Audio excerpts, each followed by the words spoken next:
The sun blazed down on the large, manicured backyard of the Johnson estate, where laughter and chatter mixed with the sizzle of grilling meats. Family members stood in loose clusters, exchanging stories and clinking glasses. Children dashed between adults, shrieking with joy as they played tag around the tables. It was the annual family barbecue, a cherished tradition that always filled Robert Johnson with warmth and nostalgia. But today was different. An unfamiliar tension gripped him, as if the heat of the sun was pressing down harder than usual. "Babe, could you pass me the sauce?" Samantha asked, her voice as sweet as honey. She leaned in close, flashing the charming smile that had melted Robert's heart countless times. Her touch lingered on his arm for just a second too long, as if trying to reinforce the familiarity they shared. "Of course," Robert replied, handing over the bottle of barbecue sauce. He forced himself to smile back, but he couldn't shake the gnawing feeling deep in his gut. It had been growing for weeks, nights when Samantha claimed she was stuck at work, the constant texting, and the sudden stiffness whenever he approached. A few times, he had caught her staring at her phone with a strange, secretive smile. He told himself it was just stress. Everyone had rough patches. Yet, as he watched her now, his gaze flickered to where his cousin Wesley stood by the grill, laughing with a group of relatives. Wesley was everything Robert wasn't: tall, flashy, confident, with a charismatic laugh that made everyone listen. A voice in Robert's head whispered dark things, but he tried to push it away. Samantha's eyes drifted in Wesley's direction for a fraction of a second, and then they returned to Robert.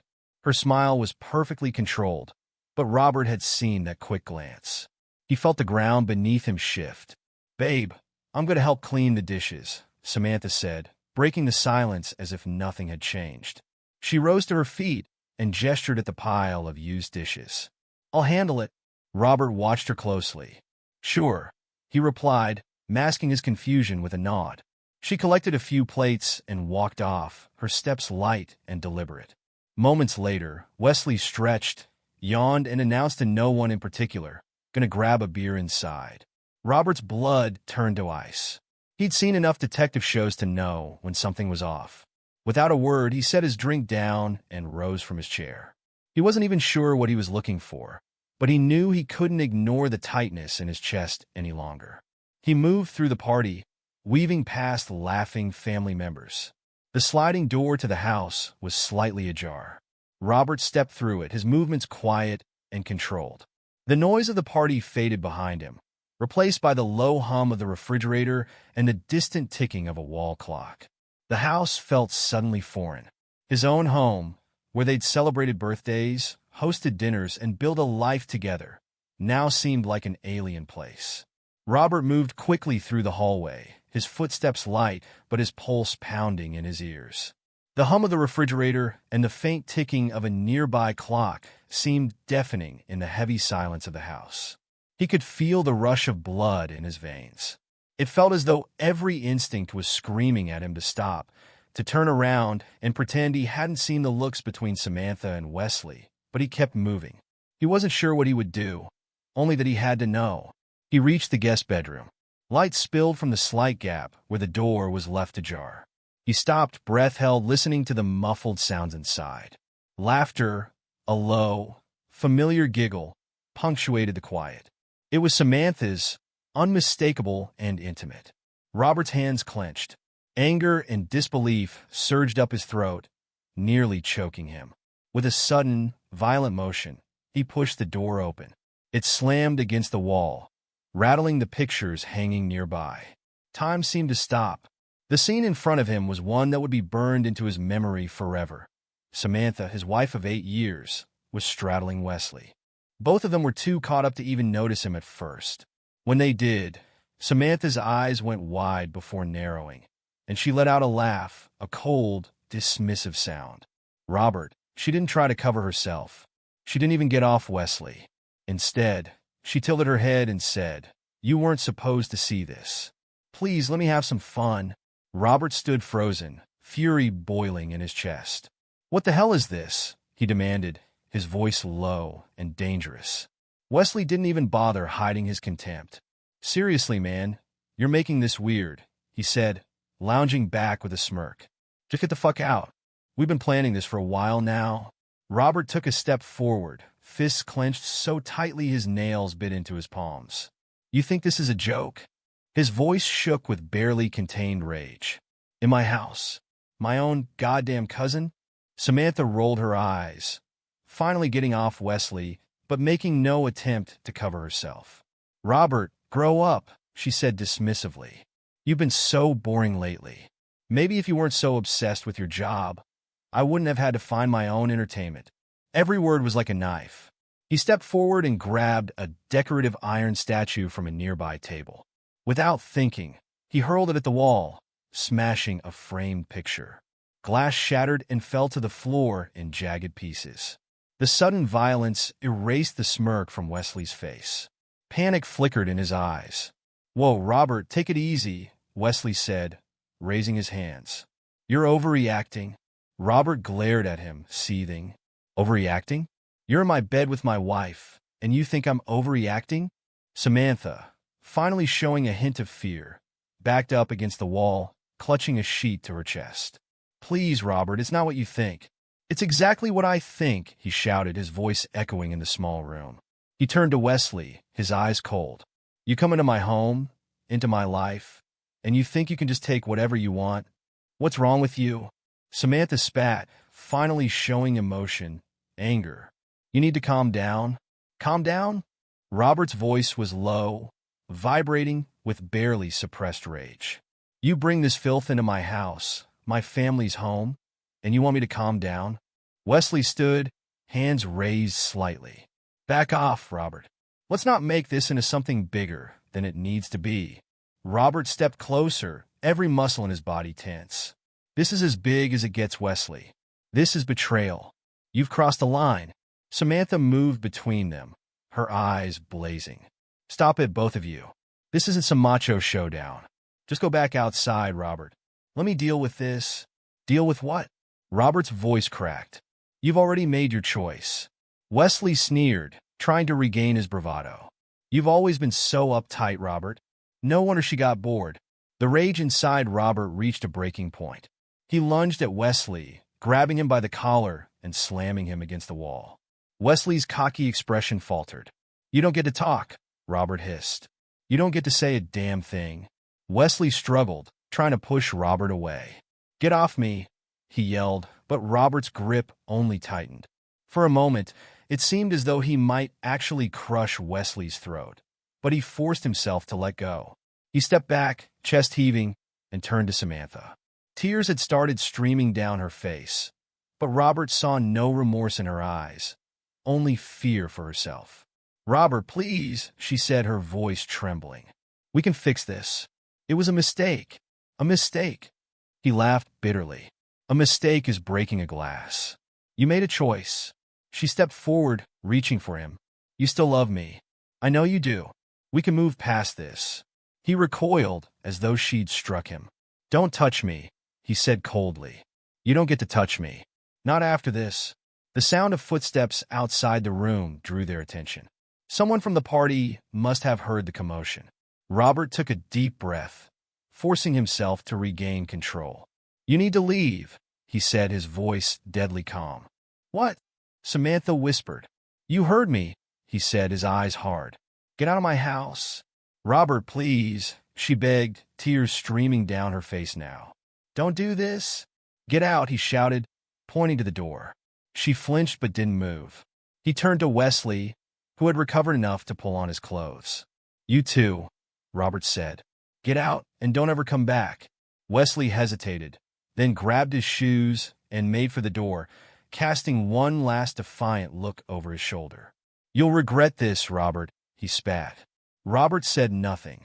He stood in the wreckage of his life, watching as the two people who had betrayed him walked out of the room. The silence that followed was deafening. He sank to his knees, the adrenaline draining from his body, leaving him hollow and shaking. The faint sound of laughter and music drifted in from the backyard, a cruel reminder that life was going on as if nothing had changed.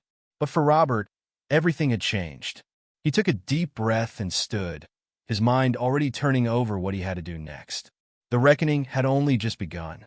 The day that had begun with laughter and celebration was about to become one that no one in the Johnson family would ever forget. The family barbecue had been a tradition of warmth and togetherness, but the moment Robert emerged from the house, dragging Samantha and Wesley with him, the air grew heavy with tension.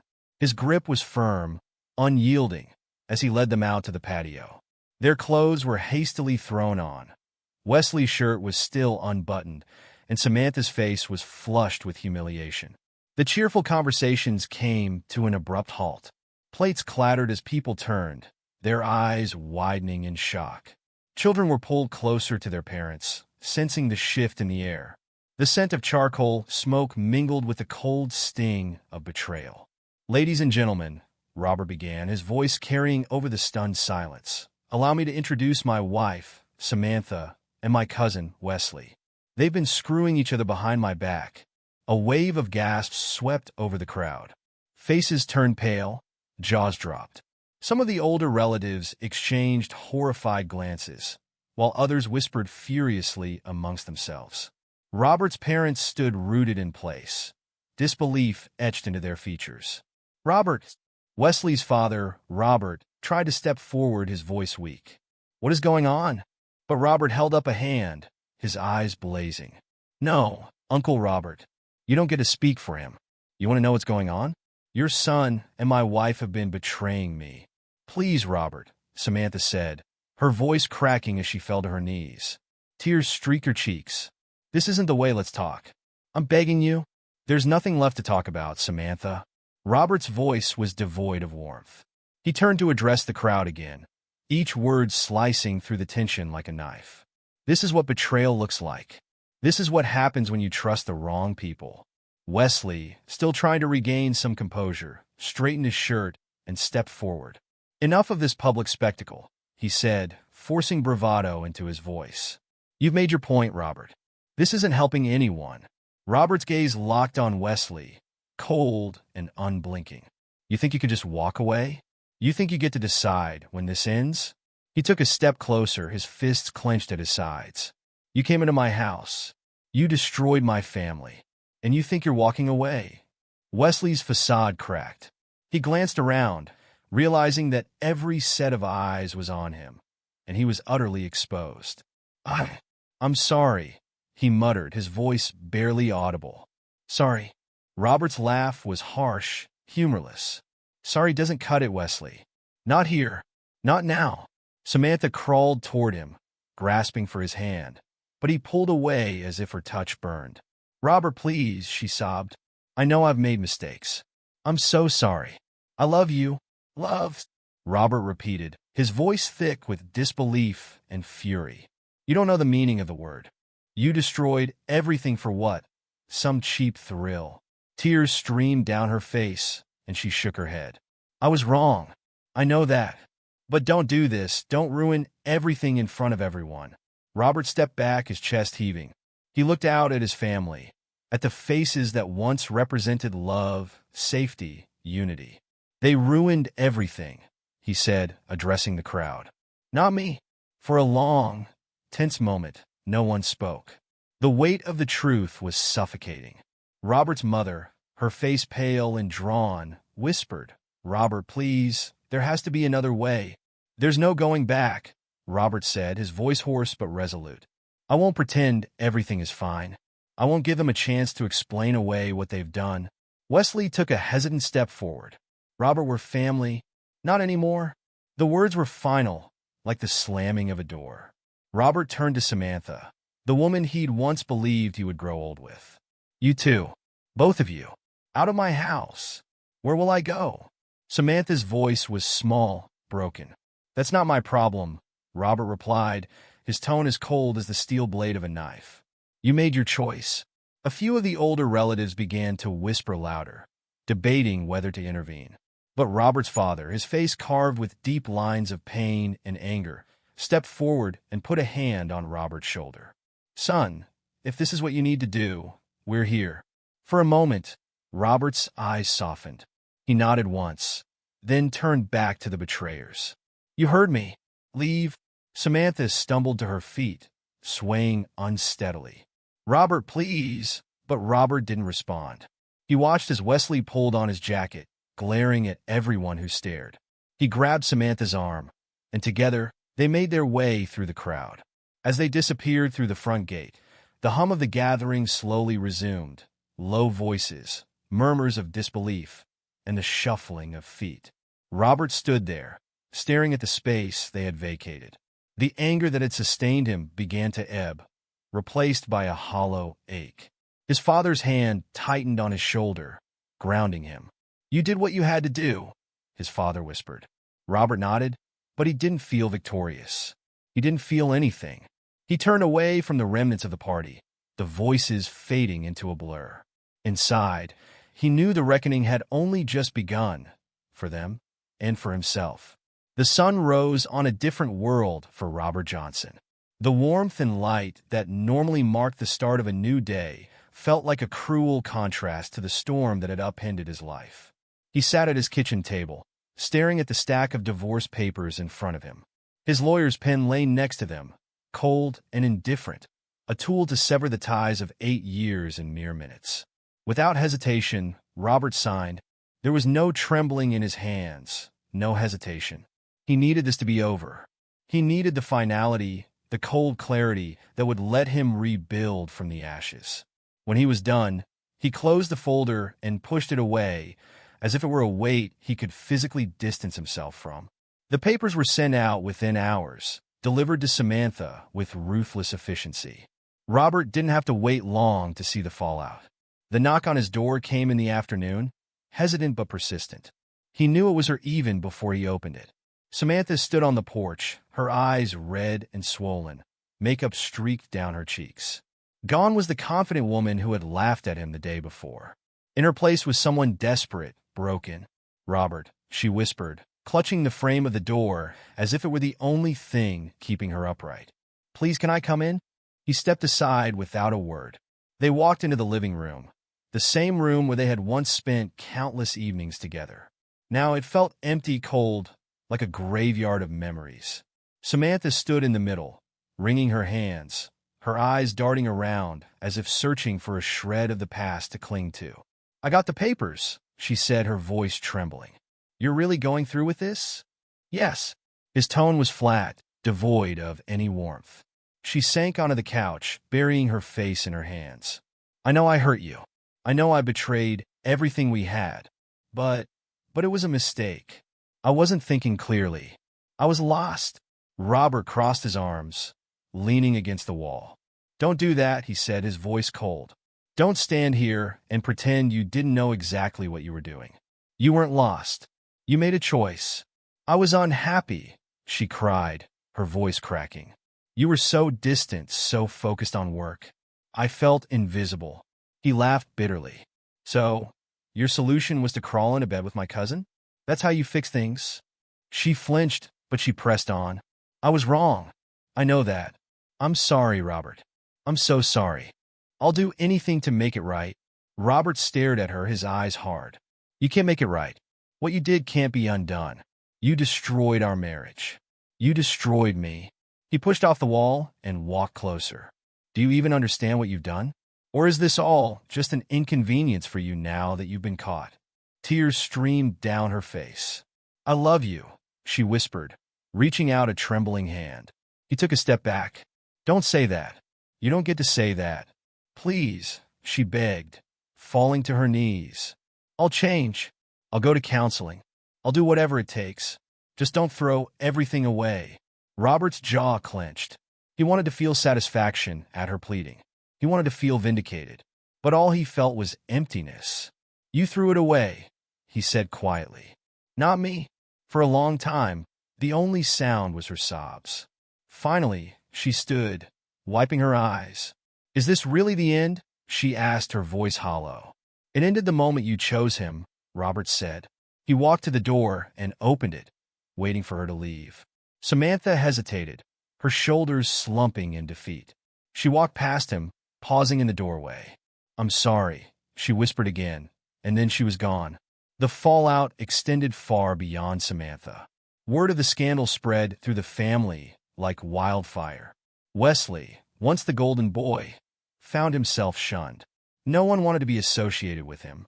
His wealth and charm had always shielded him, but now they were meaningless. He tried to reach out to Robert several times, calls, messages, even showing up at his doorstep, but Robert never responded. One evening, Wesley confronted him in the driveway, his face haggard. "You can't ignore me forever," he said, desperation creeping into his voice. "We need to talk." Robert barely spared him a glance as he unlocked his car. "There's nothing to talk about." "Come on, man," Wesley pleaded. "You think I don't regret this? I fucked up. I know that. But we're family." "Not anymore," Robert said, his voice cold. He stepped closer, his eyes blazing. "You're dead to me. Do you understand that? You don't exist. I don't care if you rot in the street." Wesley recoiled as if struck. "You really hate me that much?" "Hate?" Robert considered it for a moment. "No. Hate would mean I still care. You're nothing to me, Wesley. Less than nothing." Wesley's shoulders slumped, the last of his bravado gone. He turned and walked away, his head bowed. Robert watched him go, feeling nothing but a hollow sense of closure. Days turned into weeks. Samantha continued to call and text, each message more desperate than the last. She showed up at his office once, only to be escorted out by security. Each encounter chipped away at whatever lingering pity he might have felt. He was determined to move on, to rebuild. One day, as he walked through the park to clear his mind, a woman approached him. She had kind eyes and a warm smile, a stranger, but in her gaze he saw something that made him pause. "Excuse me," she said, "you dropped this?" She handed him a pen he hadn't even realized he'd dropped. "Thank you," he said, their eyes meeting. For the first time in what felt like forever, Robert felt a flicker of something other than pain. A reminder that life, no matter how broken, still had paths he hadn't walked. The past was behind him, and for the first time he allowed himself to think about a future. The months following the implosion of his marriage were a blur for Robert. Every day felt like a battle. The betrayal had shattered him, but he refused to be defined by it. Instead, he channeled his pain into something productive. Work became his refuge. Long hours at the office meant less time to think. He took on every project that came his way, led meetings with a newfound intensity, and pushed his business to new heights. But the nights were harder. Alone in his empty house, the silence was deafening. Memories of laughter, of shared moments with Samantha, haunted him. One particularly cold night, he found himself staring at their wedding photo. The joy in their eyes mocked him. With a heavy heart, he shoved it into a box and pushed it into the darkest corner of the closet. It was time to let go of the past. As the weeks turned into months, Robert knew he needed more than just work to fill the void. On a whim, he booked a trip overseas, a place he had always wanted to visit but never found the time for. He traveled alone, wandering through cobbled streets, marveling at ancient ruins, tasting foods he couldn't pronounce. For the first time in a long while, he felt free. The weight of betrayal was still there, but it grew lighter with every new experience. One evening, while watching the sunset over a quiet seaside village, he met Elena. She was sitting on a bench, sketching in a worn notebook. Her hair was windswept, her eyes thoughtful. She glanced up as he approached, offering a small, hesitant smile. "Beautiful, isn't it?" she said, gesturing toward the horizon. Robert nodded, taking a seat beside her. "It is. I don't think I've ever seen anything like it." They fell into an easy conversation about the sunset, the village, their travels. There was a quiet understanding between them, a connection born not of forced charm, but of shared scars. Over the next few days, they kept running into each other at the market, at a small cafe, on a winding hiking trail. It felt like fate, though neither of them dared to say it. Eventually, as they shared dinner on her last night in the village, Elena opened up. "I was married once," she said, tracing the rim of her wine glass. "He betrayed me. I thought I'd never trust anyone again." Robert's chest tightened. "I know the feeling," he said softly. "My wife, my cousin." Their eyes met, and in that moment, they saw each other clearly, not as broken people, but as survivors. They didn't talk about it again that night. They didn't need to. Instead, they walked along the beach, the waves lapping at their feet, the wind carrying away the weight of their pasts. Back home, life slowly found a new rhythm. Elena visited often, and they spent their weekends exploring new places, trying new things. She pushed him to be vulnerable again, to let her in, and he did the same for her. It wasn't easy. There were moments when doubt crept in, moments when old wounds threatened to reopen. But they faced them together, building something real and strong from the ashes of their pasts. One evening, as they sat on the porch, Elena leaned into him, her head resting on his shoulder. "Do you ever think about her?" she asked, her voice soft. "Sometimes," Robert admitted. "Not because I miss her, but because of what it taught me. I know what I want now, what I deserve." "And what's that?" she asked, looking up at him. He smiled, brushing a strand of hair from her face. "This. You. Us." Years passed, and the wounds continued to heal. Robert's life had changed in ways he never expected. He had built something new with Elena, something that made him genuinely happy. But he knew he would have to face his past eventually. That day came during another family gathering, a wedding this time, with relatives and distant cousins filling the large banquet hall. Robert spotted Samantha and Wesley almost immediately. They were standing apart from the rest, their faces pale and drawn. The spark that once made them the center of attention was gone. When their eyes met, Samantha hesitated, then walked toward him. "Robert," she began, her voice trembling. "Can we talk?" He nodded, stepping away from the crowd. Elena stayed behind, her gaze steady and supportive. Samantha looked older, worn down by the years. She shifted nervously, as if searching for the right words. "I've thought about what I did every day," she said quietly. "It haunts me. I know I don't deserve your forgiveness. I needed you to know that I'm sorry." Robert studied her for a moment. Once, he had loved her more than anything. He thought he would feel anger, or maybe pity. But all he felt was a strange, calm detachment. "I'm not angry anymore," he said finally. "I moved on a long time ago." A tear slipped down her cheek. "Thank you. You should do the same, Samantha. Move on."